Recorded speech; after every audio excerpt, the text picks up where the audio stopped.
So I'm doing a 16-hour marathon with Uber. My goal is to make enough money to buy this electric bike that I'm on. And I don't know how people do Uber full time, sitting in a car 8 hours a day. It's rough. So what I'm doing now is just getting some exercise, trying to break a sweat, get my heart bumping and all that stuff.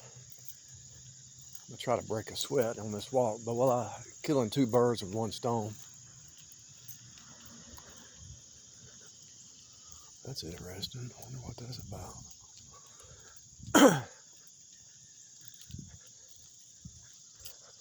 Look at that cat over there just chilling. You can be chilling while you're in motion. If you think about it,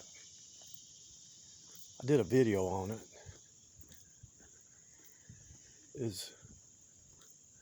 I forget the name of the video, but when you're stable, you're moving the fastest.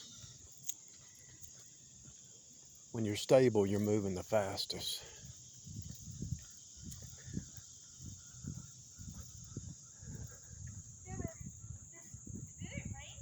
This whole reality is trying to destabilize you.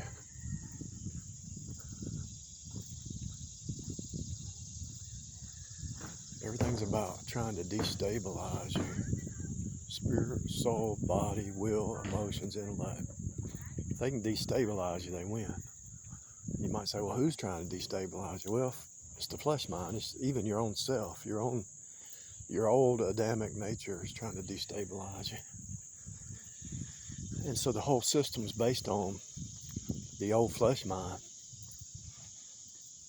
The 666 cube flesh mind, which from your elbow to your fingers is 18 inches. 6 plus 6 plus 6. A cubit.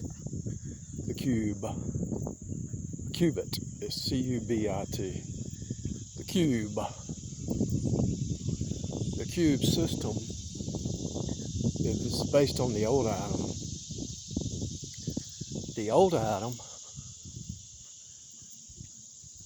is within. It's your worst enemy. It's dead. If you're in Christ, it's dead. You died with Christ and you rose again with Christ by faith. You appropriated that by faith. And so it's a sacrificial redemptive system. So I thought, well, if I'm going to do a 16-hour marathon with Uber, I got to counteract it because I'm sitting there in that car, bored out of my mind, unless I have some good conversations. I usually have some good conversations with people. I try to meet them where they're at. I don't care who it is. If you educate yourself, you can talk to anybody, unless they're just total base nature freakers. You can't talk to those people. Now it's going to rain on me, it looks like. If it starts to rain, I got to jog back because I don't want to get my phone wet. I didn't bring any plastic. Put it in my pocket, but I should have brought some plastic with me, but I didn't pay attention.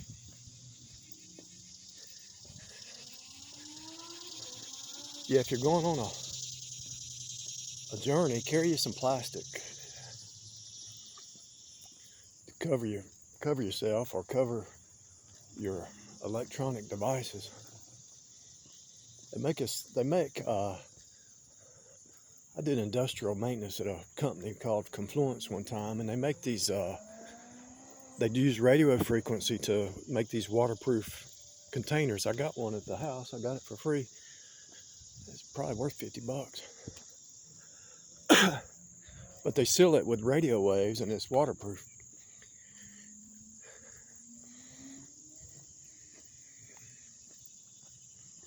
I don't know if you know it or not, but with certain radio frequencies, you can hold a light bulb in your hand and it'll light up. A fluorescent bulb, it doesn't have to have any wires or anything. You can just be near that radio frequency and the light will light up. That's real. You can just take a regular fluorescent bulb, hold it near that the 20, I don't know if it was 20 kilohertz or what, but it was proof to me is free energy.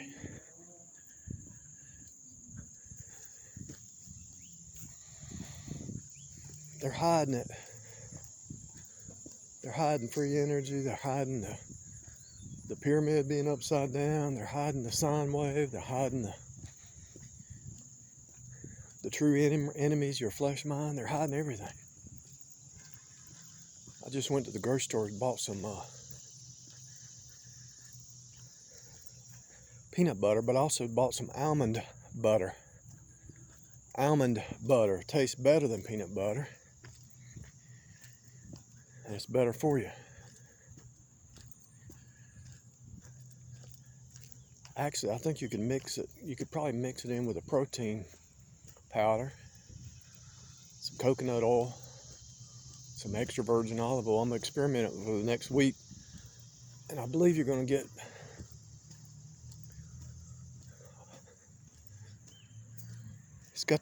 it's got calcium, potassium, all that stuff in it. I think you're going to get more benefits if you instead of peanut butter, you get almond butter.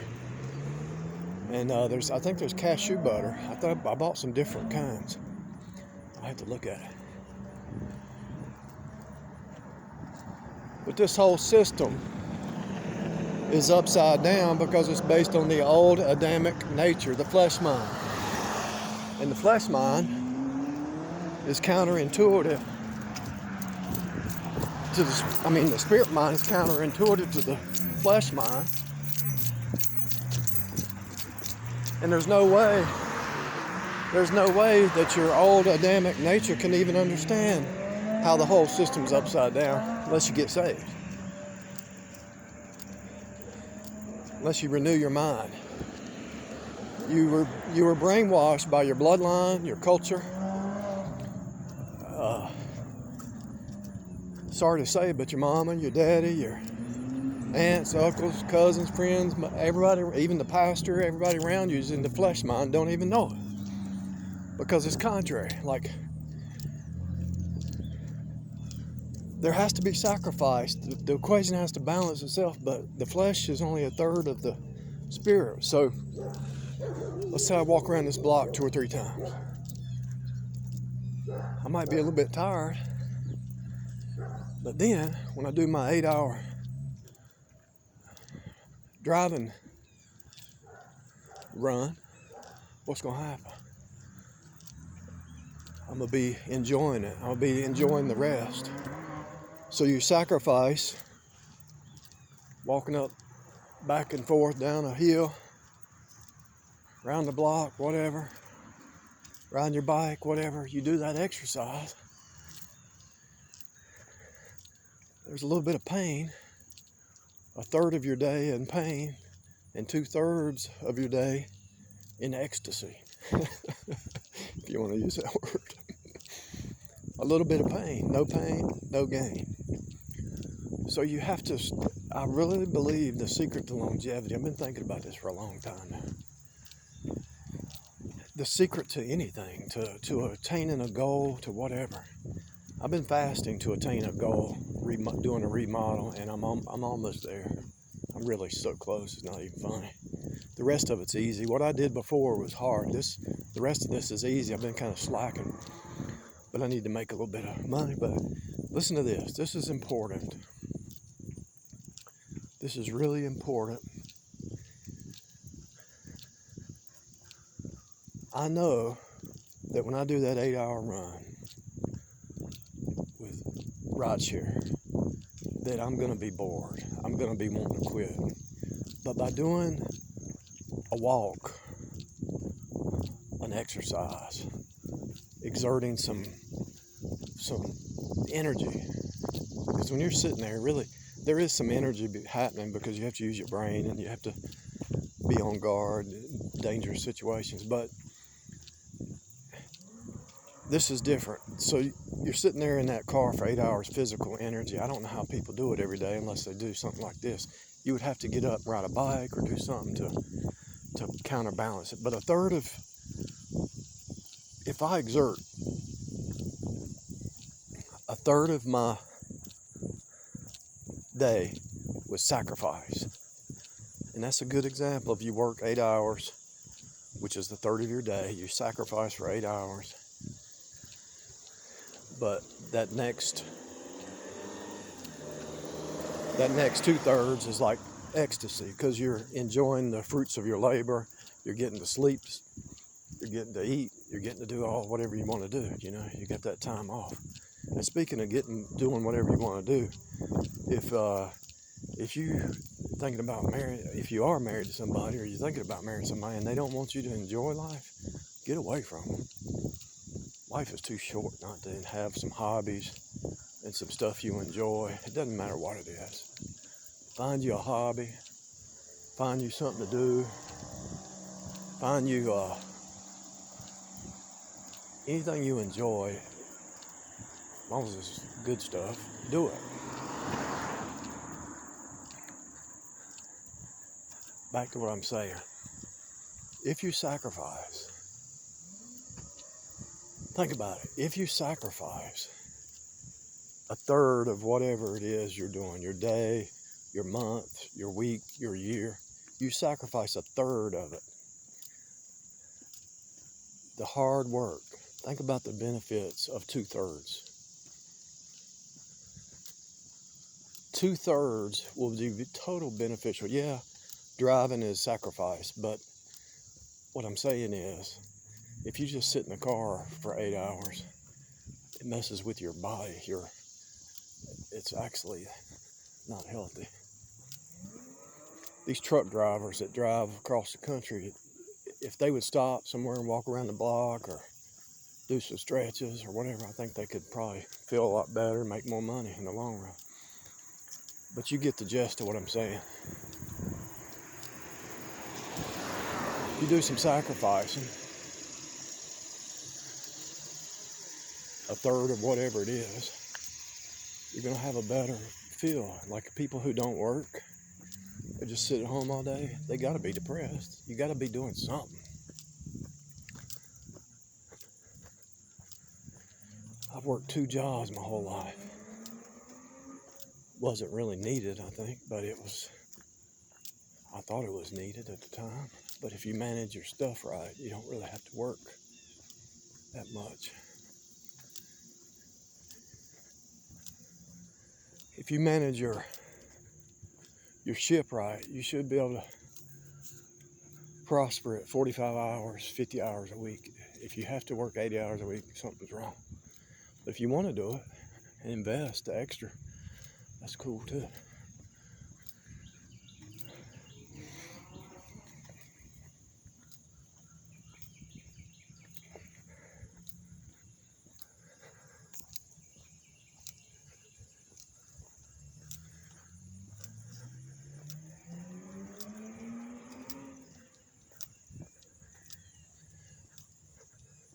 Everything requires sacrifice down here.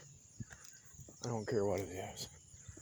Relationship, marriage, job, investing, knowledge. Somebody made a comment on my channel. She said she spent 3 hours at the grocery store to see what has sugar and what don't. That's the best investment of her life. That's the best investment of her life. That's what I had to do.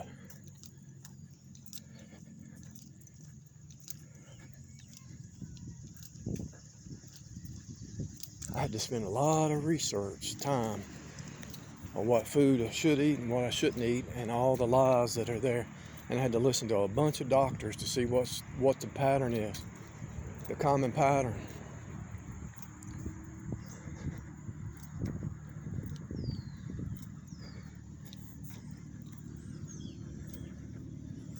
The reason these athletes get so good at what they're doing is because they sacrifice the time, the energy, the effort.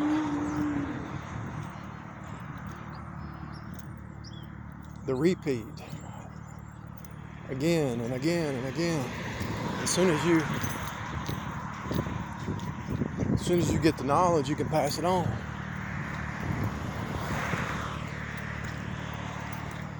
Let's see what they got going on over here. Got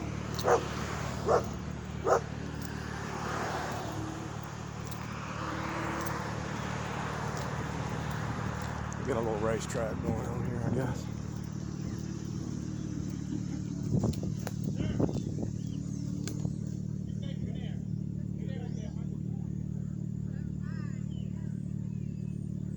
They didn't want me to get run over.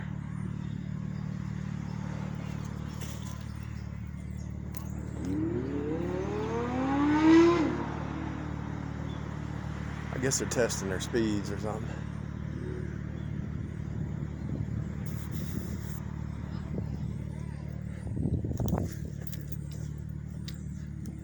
But anyway, a little bit of sacrifice goes a long way.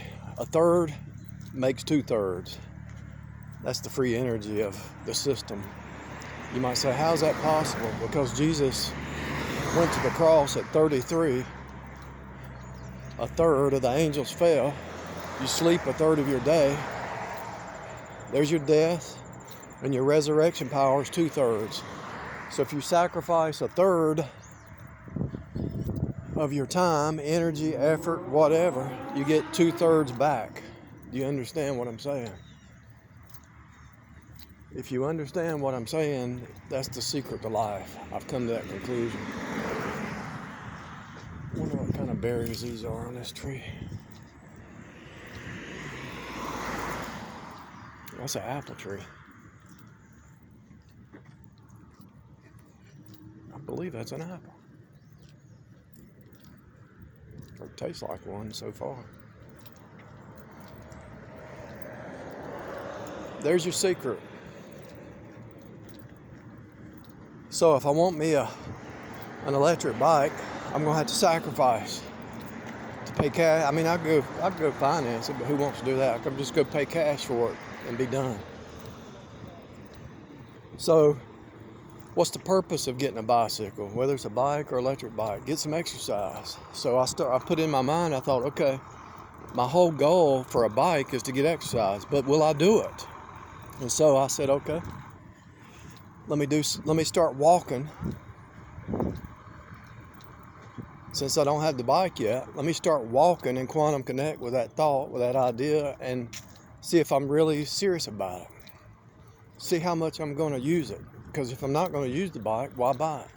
So if I can do this exercise for 30 days and sacrifice for 30 days with rideshare, I'll be able to pay cash for it.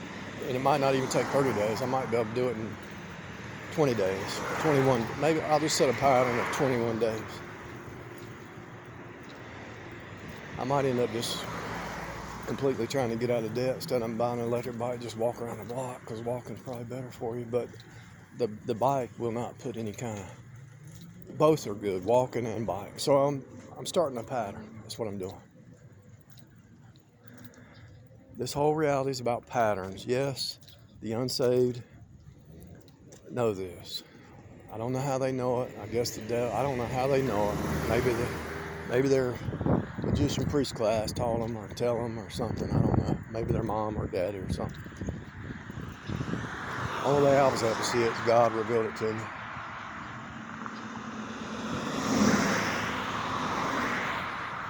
So I'm stopping, taking a deep breath.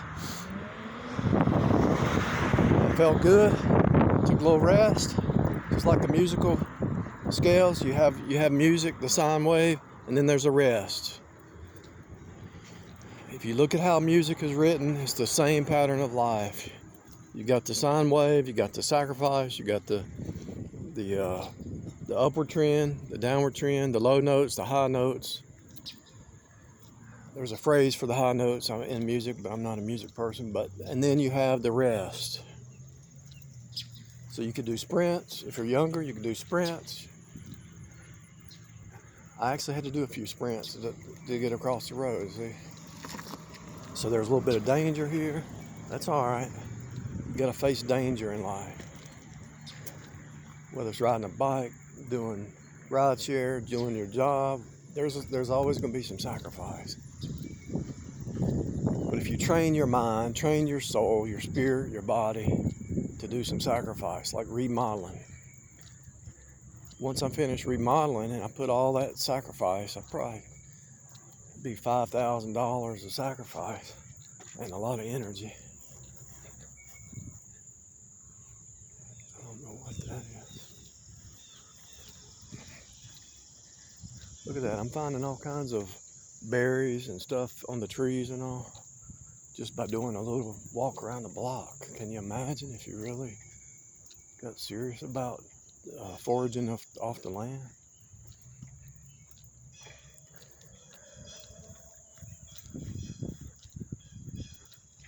Sacrifice a third, and benefits will be 2/3. There's your free energy. Because Jesus went down at 33, he rose again, and the same spirit that raised Jesus from the dead will quicken your mortal bodies. So you have to typify that in types and shadows in everything that you do.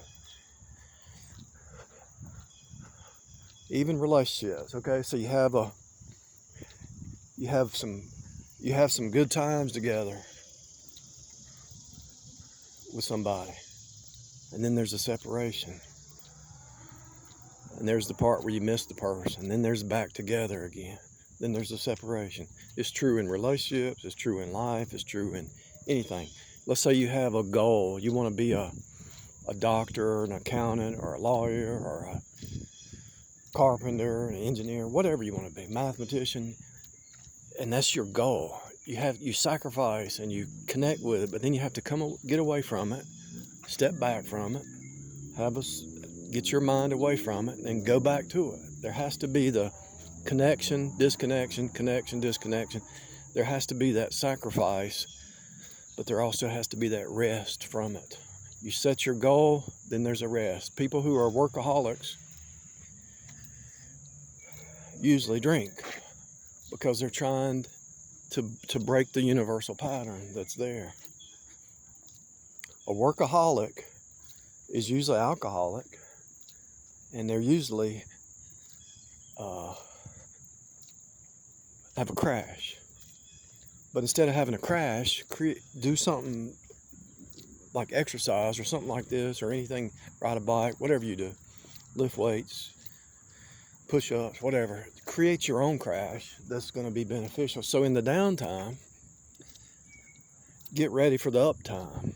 In other words, if you know that you're going to study, let's say you want to learn programming language, you want to learn C++ or something. Well, if you just do that and if you don't take a break from it, it's counterintuitive. I mean, it's not beneficial. You got to take a break from everything. I know it sounds kind of scatterbrained what I'm saying, but if you get the idea. You've got to have, just like the musical flow. There's highs, there's lows. There's highs, lows. Then there's a rest. Then they go to the next verse. There's highs, lows, highs, lows. Crescendo, that's the word I was looking for. And so you come to the end and there's that crescendo, the crescent. But you got to have the low. Instead of trying to be in the high all the time and then you just drop down in that low, it's not a controlled drop. You control the drop. Do you understand what I'm saying? The crescendo, the ecstasy, the high, the mountaintop is great. But you got to have a low when you have a mountaintop. So why not have a controlled low? Whether it's sweating, see, I'm breaking a sweat, finally. Sweating, exercise, meditation, fasting. Why not control the low instead of letting the low control you? Do you understand?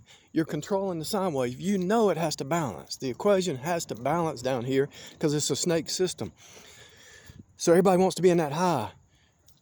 They got to smoke their marijuana. They got to take their DMT. You got to do their drugs. But with a high, a really high, there's going to be a high low. So why not do the sacrifice first, and then the high is going to be there automatically. You don't need drugs.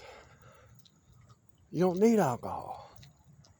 You just need to face reality. See, you don't want to admit that there's highs and lows. You don't want to face reality that there's such a thing as a low.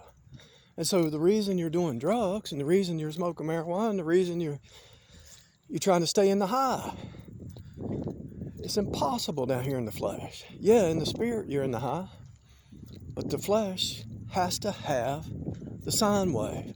So why not control the sine wave, control the low, instead of letting the low control you? And then when you go back to the house, take a shower, you feel good. I don't think anybody in the whole world has explained this about exercise or about life in general. You are a created creature in the flesh body. And the creation is the sine wave. It's the snake eating itself. So you're trying to escape this reality in the flesh is impossible. You can escape it in the spirit. But while you're in the flesh, you've got to have the sacrifice. You've got to have the lows. But instead of trying to reach the high all the time, control the low. You control the low. When you sleep is a low. You control the pain. What I'm saying is you sacrifice, exercise, a third, and then you do your job 8 hours, and then you have the high after that. Yeah, it's not fun punching a clock or even running your own business. I mean, I was working 16-hour days for 5 years running my business. That was wrong. I should have made sure I could do it in 8 hours or 10 hours or 12 hours. Figured out how to let it run itself. But even then, I was learning a lesson about how to manage a ship, a business ship, a body ship, your car ship, your house ship, your marriage ship, your relationship ship, whatever. Everything's a ship. There has to be sacrifice. There has to be a third of the sine wave in the lower. You have to have the lower part before you can have the crescendo. And you have to have a pause and you have to have a rest. And if you don't take the pause, you don't take the rest, you don't do the meditation, you don't do the contemplation, you'll always crash and burn because you're always trying to just be on the mountaintop in the natural. Even in the spiritual, there's times when you get on the mountaintop spiritually. Even listen to this, you might be starting to get a mountaintop experience just thinking about this. Even the Apostle Paul and all the prophets and all, they had mountaintop experiences, but you also saw they had lows. Don't expect to not have lows down here. If you want to escape the lows, you got to get translated out of this place. But I promise you,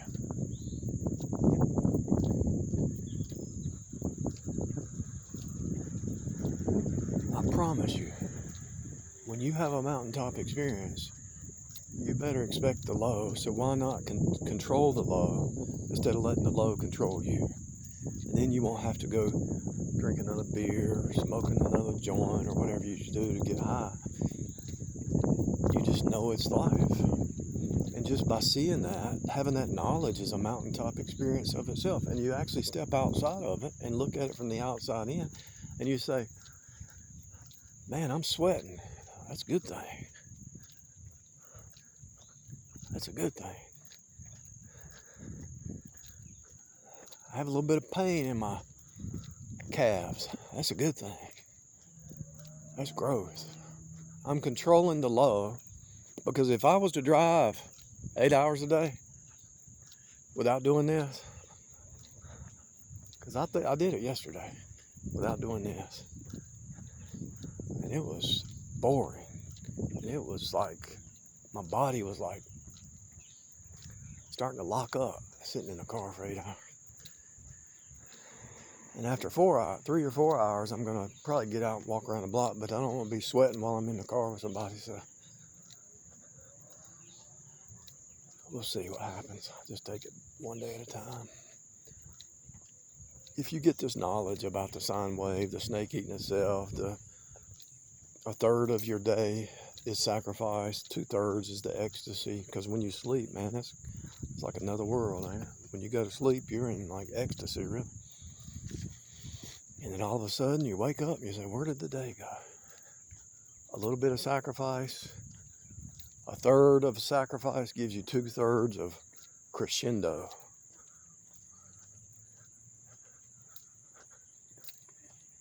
And if it don't make sense to you, I'm sorry. Think about it. Word it the way you want. Change the way you word it and teach it to somebody else. Experiment, try it, test the spirits, see if I'm telling you the truth. The Bible says to die daily, die to the old Adam. If you're dealing with something, just walk around the block. If your mind is stuck on something and you can't get your mind to say you're obsessed with something, not possessed, but obsessed. That's a proxy war against your soul, because the devil can't possess you, but he can get you to obsess. So if you're obsessed with something, change your pattern. Walk around the block, ride a bike, do some push-ups. Change your patterns.